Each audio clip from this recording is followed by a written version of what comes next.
The Australian salary is dying, and your next pay rise is part of how it all dies. The thing your parents told you to chase, the whole country was organized, and how it's organized its life around has quietly stopped doing the one job that it was built to do. Here's why. You don't own your salary, you rent it out. And I'm going to show you the 4 pieces of maths that prove that rented income now runs a step behind your life every single year. And you can check all 4 against your own pay slips tonight in your own time. The first 3 explain why you feel poorer even when you were earning more. It's so counterintuitive. The fourth one isn't about math at all. It's the reason a few people step off this treadmill and almost nobody else does. This isn't about anti-work. I'm not going to tell you to quit tomorrow. Stick with it, because the fourth one is the whole video. So start with a deal that used to be true. For about 30 years after the war, the arrangements in this country were simple, and it was actually held. You worked hard, you got paid, your pay went further every year, and a single income could buy a house, raise a family, and leave you with something at the end. That wasn't a fantasy for a whole generation. It was just what we called normal life, the Australian way, the Australian dream. The salary was a wealth building instrument as it was designed to be. Work went in one end and a better life came out the other. It was kind of like a given, and the deal is gone. Now here's the first piece of math that actually proves it. Say you were on $100,000 a year, give or take, which by most measures is actually a good salary in Australia. Now you have a strong year and your employer hands you perhaps a 4% pay rise. $4,000 is what you get additional. Now I want you to hold that number in your head, because it's the headline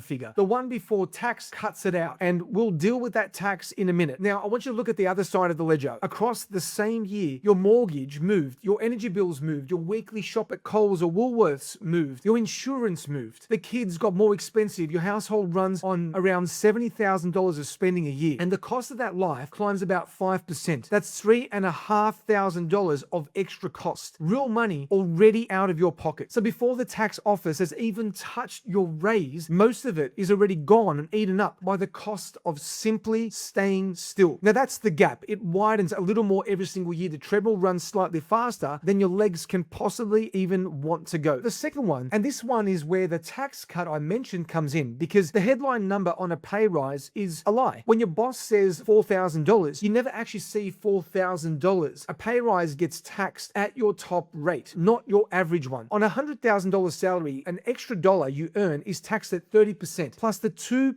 Medicare levy. That's 32 cents in every single dollar. So of that $4,000 rise, the tax office takes about $1,300 and you pocket around $2,700. Now put the two together. Your life got $3,500 more expensive this year. Your raise after tax handed you $2,700. So in the year you got a pay rise, you went roughly around $800 backward. And that's the trap in a single sentence. You can't earn more and own less in the very same year. And it's quite enough that almost nobody notices it's happening. Now here's the part that makes it worse instead of better. Those two tax brackets don't move with inflation. Every year prices climb, your pay nudges up to, of course, try to chase them, and a slightly bigger share of your income gets taxed at the higher rate. Even though in real terms you're no better off than you were, your spending power stayed flat. Your tax bill didn't though, and that's what we call bracket creep, and it tightens automatically every year whether you got a real raise or you didn't. Here's the third one, and this one is where it stops being about your weekly budget and becomes about your entire life. The salary used to buy the asset. The reward for all the years was a house, and the house was the thing that actually built the wealth. So let's check whether the salary can still reach it. Back in the mid-80s, the typical Australian home cost somewhere around 3 to 4 times the full-time income. That's the country your parents bought into. Today, depending on the city, that same typical home runs closer to 8 to 10 times the income. So the asset didn't get pricier. It detached from the salary completely and floated away. The thing that your wages was supposed to deliver has decoupled from your wage. Now you can do everything right, work hard, take the rises, stay disciplined, and still watch that finish line drift further away every single year. That sensation, earning more than you ever have and feeling poorer than you used to, it isn't a mood. It's arithmetic. It's just maths. The salary is running flat and the asset is sprinting. That's what is actually happening. Which brings me to the fourth one. And this is the cliffhanger, and I promise you, you're going to want to pay attention. Everything so far has been about salary shrinking. This last one is about what a salary fundamentally is. And once you see it, you generally cannot unsee it. So let's go back to the frame that I opened with. And you don't own your salary. You actually rent it out. Now, you rent your hours to one employer, and that income sits one signature, one annual review, one restructure away from turning to zero. It also has a hard ceiling welded into it because a salary is hours hours times a rate. And you only have so many hours in a week that you can possibly devote to trying to create wealth. Now look at the top of your salary world. A senior professional might reach $200,000. A partner at a top firm might pull 300, maybe 600 at an absolute peak. Now that's the roof, that's the ceiling, that's the cap. And that's as high as renting your time to a single buyer can ever physically go. And almost nobody gets near it. So your income is a single point of failure with a ceiling bolted on top. So the answer everyone reaches for is to own an asset instead. Buy the house, build the business, but we just saw the house ran away from the salary and the business needs capital you don't have and years that you can't spare. So here's the part that flips all of this super quickly. The most ownable asset in this country isn't a house and it isn't a business. It's one communication skill. No capital, no degree, no permission needed, nobody's signature required. And it's the one skill almost everyone has been taught to look down on. It's sales. The people sneer at is the single most ownable and most portable, highest ceiling asset available to an ordinary person with no money and no runway. That's the part that you can't unsee. While everyone else is chasing the house and the title, the actual exit was the skill they were too proud to want to learn. This is the part that I know something about. A few years back, one of the people I trained was a former hospitality worker, late 20s, who capped out around $50,000 a year and who couldn't see a way past it. It didn't have a degree, they had no sales background specifically. They were just willing to learn. Inside about a year of getting the right training, he was earning more in good months than his old pay was giving him in a quarter, working from a laptop from anywhere he wanted. This was not a lottery ticket. It took real work, real dedication, but it happened because he stopped trying to rent his time for a better pay rate and learned to sell an outcome and solve problems instead. I built my business on high ticket sales, and turning ordinary people into closers who are highly capable and ethical, who can actually do the job, is the work I've spent and devoted my years on. That's the whole reason I built the Freedom Academy, to put the same skill in the hands of people who want off the treadmill forever. Now, as I said at the start, that last point in the whole video, so let me leave you with this straight. The quiet death of Australian salary isn't really about wages, tax, or house prices per se, even though all of that is real and all of that is measurable. It's about ownership. As long as your income is something you rent out to someone else, it will stay capped and it will get taxed at the top and it will always run behind your life trying to catch up. The escape is income that you own and control. The lowest barrier version of that, the version that needs no degree, no capital, nobody's permission, is one sellable skill that you can build around your current 9 to 5 without having to leave your job, burn the boats, risk it all, and make some crazy decision. If the salary is dying, what replaces it is the thing you actually build inside the 3-day high ticket closer challenge. Now, you don't watch it, you do it, you experience it, you live it, you learn it, you apply it. 3 days getting your hands on the skill that lets you own your income instead of renting it. The link to that is pinned in the comments. That's your next move. The moment the treadmill stops, the moment you get off, the moment your life changes. And if you'd rather be shown the numbers than sold the dream, then hit subscribe, because the numbers are all this channel is about.